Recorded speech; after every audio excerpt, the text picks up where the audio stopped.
Vocês vão ver se ele não vai aprovar a anistia. Aí vem uma ala do STF. Isso acabou. O STF não vai ter como. O STF vai parar, o STF vai ter de ser recolocado dentro da sua caixa. É abarcado na anistia, porque a anistia é para fatos e não pessoas. E, uma vez anistiado, ele está elegível. E aí vamos vencer ou disputar eleições mais justas em 2026. Quem acha que o Bolsonaro foi terrível para o país e tudo, vai ter o direito de expressar isso nas urnas. Olá pessoal, sejam bem-vindos. O meu nome é Bruno. Se você gosta e apoia o nosso conteúdo, então deixe o seu like e inscreva-se no canal.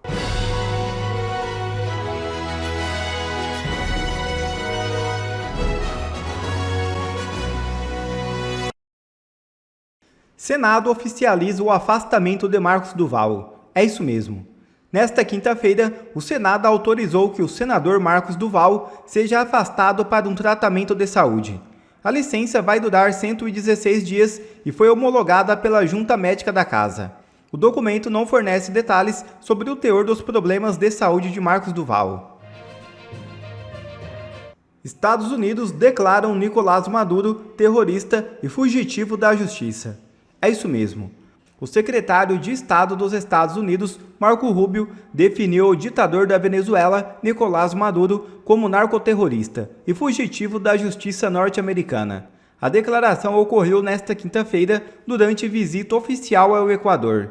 Ele destacou a disposição do governo do presidente dos Estados Unidos, Donald Trump, em intensificar o combate ao tráfico de drogas na região. Abre aspas. Não vamos apenas caçar traficantes de drogas com pequenos barcos rápidos. O presidente quer travar uma guerra contra esses grupos. Fecha aspas, afirmou Marco Rubio. O cerco está se fechando contra o ditador da Venezuela. Esboço do PL da anistia prevê Bolsonaro elegível. O texto proposto pela oposição para a anistia dos presos políticos do 8 de janeiro possibilita o perdão para condenações, inquéritos e inelegibilidades desde 2019. A proposta pode, então, beneficiar o ex-presidente Jair Bolsonaro. Na tarde desta quinta-feira, o presidente da Câmara dos Deputados, Hugo Mota, se reuniu com o líder do Partido Liberal na Casa, Sóstenes Cavalcante, para discutir a tramitação da pauta. Ainda não há previsão para a votação da urgência e da proposta. E a gente volta a falar do assunto da anistia, porque com a adesão do Centrão, uma ala do Supremo Tribunal Federal já articula um contra-ataque em caso de aprovação pelo Congresso do projeto de lei da anistia. Um dos planos seria votar o fim das emendas parlamentares impositivas, que o governo é obrigado a pagar a deputados e senadores. A Corte já analisa diversas ações relatadas pelo ministro Flávio Dino, questionando a falta de transparência na liberação dessas emendas. A gente lembra que em agosto do ano passado, Flávio Dino chegou a suspender o pagamento de emendas para cobrar maior transparência nas indicações. Numa outra frente, essa mesma ala da Suprema Corte teria alertado lideranças de que, muito provavelmente, julgará a anistia inconstitucional. E aí, essa ala argumenta que crimes contra o Estado Democrático de Direito, como os imputados aos envolvidos na suposta trama do golpe, não poderiam ser anistiados.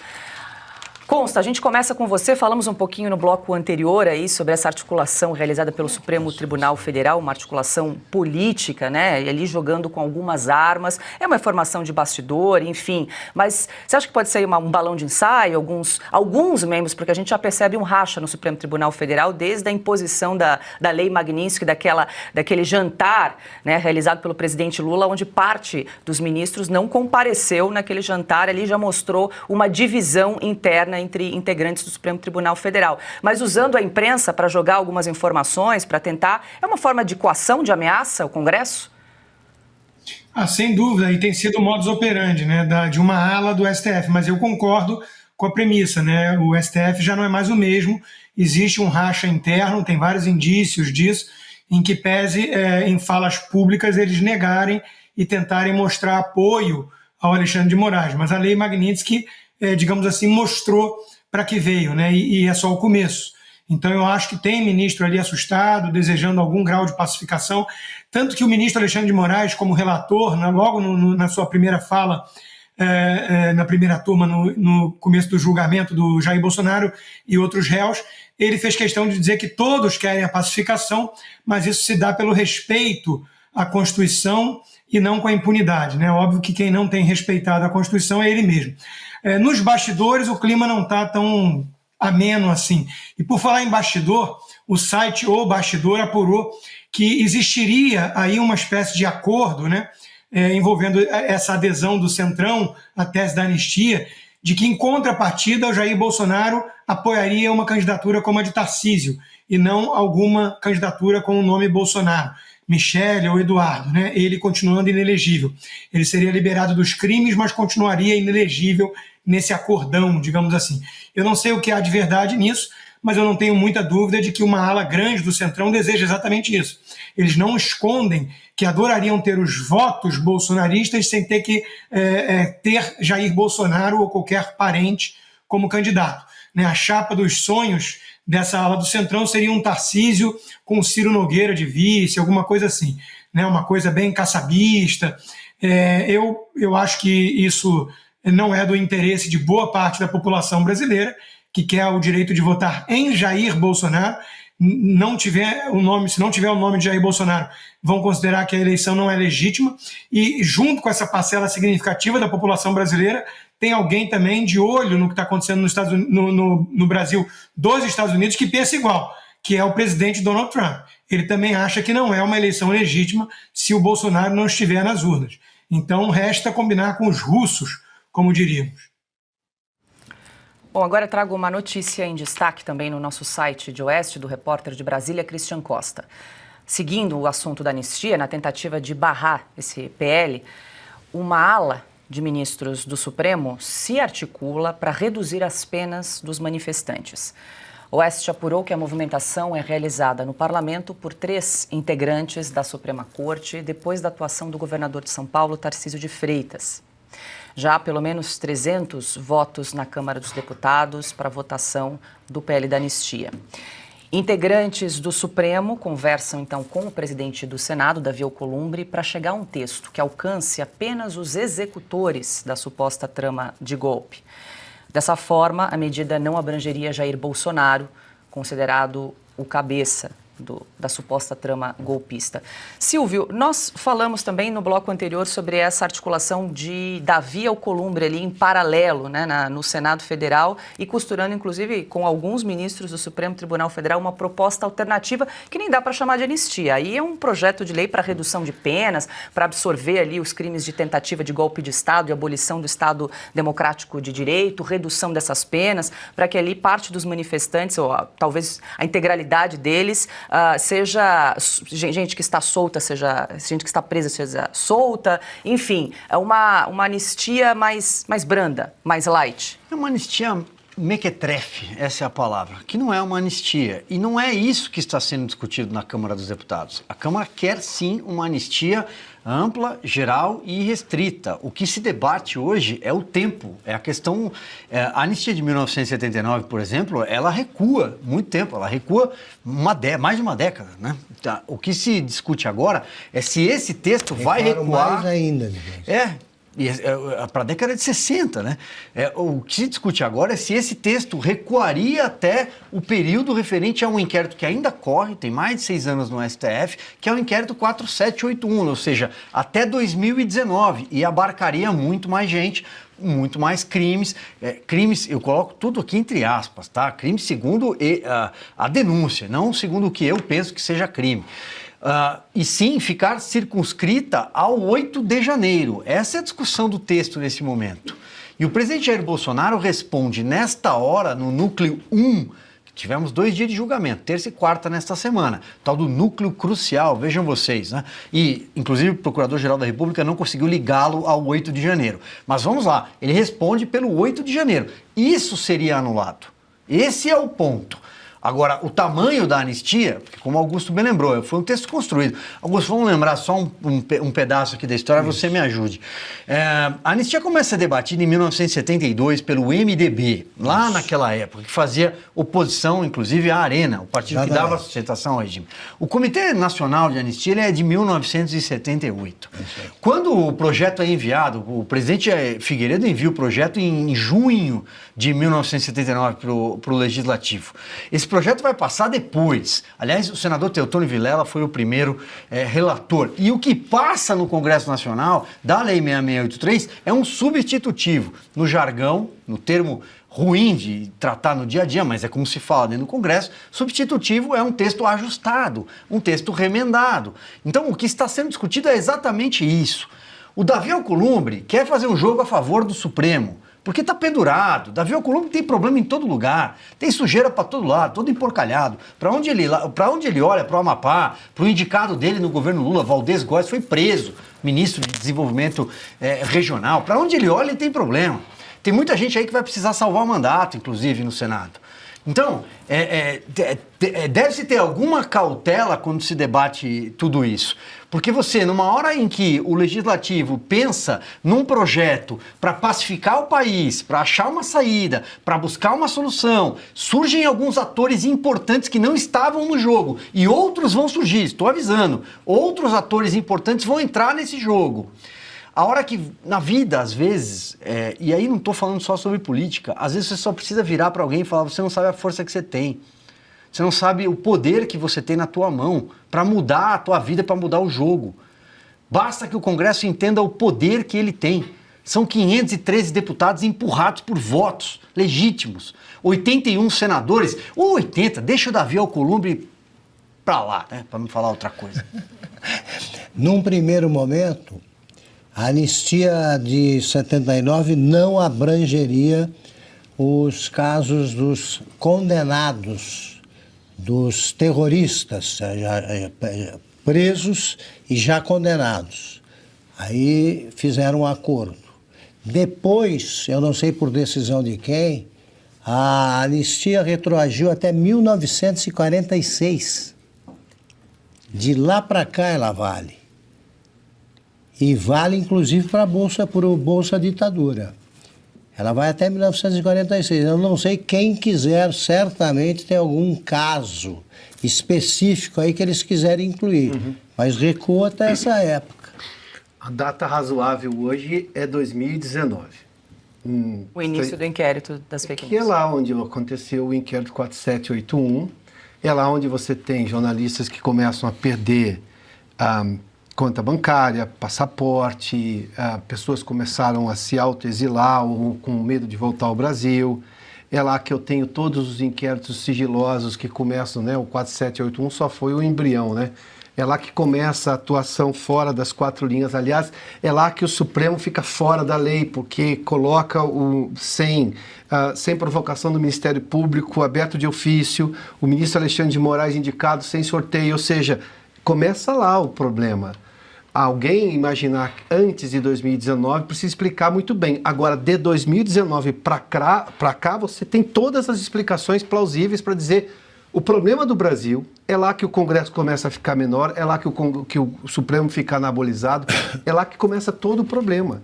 De lá para cá, você só viu piorar isso daí, só viu aumentar. E a anistia é a melhor resposta que se tem hoje, nós estamos falando disso há quanto tempo? Porque do jeito que está, se for uma anistia mequetrefe, uma anistia meia boca, seja lá o nome que isso queira dar, isso vai parar no Supremo. E sabe quem vai decidir quem pode ou não ser anistiado? O Supremo. Então não adiantou nada. Você imagina qualquer coisa que você passar desde hoje no Brasil tem que passar de novo pelo Supremo, você fica de novo refém do Supremo Tribunal Federal. E qual é a pretensão, qual é o objetivo maior hoje? É tirar o Supremo de onde ele não deveria estar, porque ele não pode estar onde ele está. A questão é essa. Quando se vê, por exemplo, o trabalho, e houve a entrada do governador Tarcísio de Freitas nessa questão, isso está sendo noticiado desde o começo da semana e tudo mais, porque chegou a um ponto que não dá mais para continuar onde nós estamos. Não se trata mais apenas, e olha que isso já é grave o bastante, de anistiar aquelas pessoas do 8 de janeiro. é que depois de lá, tudo só ganhou um contorno de inconstitucionalidade e de completa desinstitucionalização do país, que você perdeu o mínimo de previsibilidade. Não dá, o Brasil não consegue viver mais desse jeito hoje. Empresário não consegue fazer negócio porque tem medo que o Supremo vai lá e decida. Você faz um negócio hoje de acordo com uma lei, mas você tem que tomar cuidado que o Supremo pode mandar mudar a lei e retroagir a punição. O governo hoje é simplesmente um puxadinho do Supremo Tribunal Federal, porque quem manda hoje é o Supremo Tribunal Federal, o núcleo duro do Supremo Tribunal Federal. O Lula hoje é alguém pendurado no Supremo porque foi exatamente com aquela malfadada tese do CEP. Vamos lá. Vocês acham que um Supremo que aprovou a tese do CEP vai derrubar uma anistia que passou pelo Congresso inteiro, na Câmara e no Senado? Tem coisas que ganham um tamanho, um contorno e vida própria. Pelos movimentos pelos movimentos ensaiados ou já executados, não há dúvida de que o Congresso está querendo recuperar Sim. o que é dele. Não vai recuar. Então a gente fala sempre, né, o papel do Supremo Tribunal Federal hoje realizando ali a articulação política agora com o presidente do Senado. Paulo. Que o STF para articular alguma coisa no parlamento? Não, e outra é uma ala. Isso. Né, há uma leitura ali que é uma trinca de ministros do Supremo que, inclusive, trabalha com a imprensa pautando determinados assuntos até para testar o Congresso, para testar os parlamentares, para ver como é que um assunto ou outro pode, não, Silvio, algum recuo ou não por parte dos parlamentares, quando eles colocam, olha, eu vou apertar em relação às emendas dos parlamentares, porque tem ações aqui tramitando, tem vários parlamentares, tem mais de 80 ações tramitando contra parlamentares no Supremo Tribunal Federal. Você acha que isso não pode também mexer no xadrez, Silvio? Eu acho que esse tempo já passou. Assim como eu acho que o tempo do PT já passou, o tempo do Lula já passou. Nós mostramos a imagem agora há pouco, ele com aquela camisa de Hugo Chávez, ou não sei se queria dar algum recado à China, aquele chapéu. Talvez tenhamos uma imagem ao longo do programa ainda, Paula, do pessoal erguendo botijão de gás, né? Nada mais bolivariano. Isso já passou, isso é coisa do passado, o discurso não cola mais, não tem bancada, não tem prefeituras. O PT tem 252 prefeituras. O PDT, mas o PDT está lá na CPI, está pendurado na CPI. O PDT tem 151 prefeitos. O PSOL não tem nenhum. Esse pessoal acabou. Não tem candidato em São Paulo. Não tem candidato em São Paulo, eles não têm candidato em lugar nenhum. O Lula não tem sucessor, ele não permitiu, messiânico, individualista, populista que é, nunca permitiu que um sucessor aparecesse. Né? Alguém pode dizer assim, mas você está querendo dizer que a direita tem sucessores de Jair Bolsonaro? É evidente que tem, mas ele é o maior líder político do Brasil. Ele deve estar nas urnas como candidato à presidência da República. O pessoal que está jogando pedra para todo lado, e o pessoal também que aparece como oportunista nessa hora, tem muita gente por aí também de vários partidos, não estou individualizando não, está todo mundo errado. O presidente Jair Bolsonaro é sim o maior líder político do Brasil, eu sempre falei isso. Mas o que a gente deve pensar neste momento, quando a gente pega a gaveta, a discussão da anistia é ampla, geral e restrita, o que o brasileiro deve fazer é pegar o seu celular, mandar um e-mail, telefonar, mandar uma mensagem, correr nas redes sociais e conversar com quem você votou, com o seu deputado, com o seu senador. Dê um recado a ele, diga o que você quer. Ele é o seu representante lá. Vocês vão ver se ele não vai aprovar a anistia. Aí vem uma ala do STF, isso acabou. O STF não vai ter como. O STF vai parar, o STF vai ter de ser recolocado dentro da sua caixa. E ele que permaneça intacto, ninguém está defendendo nada ao contrário disso, nada antidemocrático, senhores ministros, de forma nenhuma. O problema é quem usa a toga. O problema não é a toga.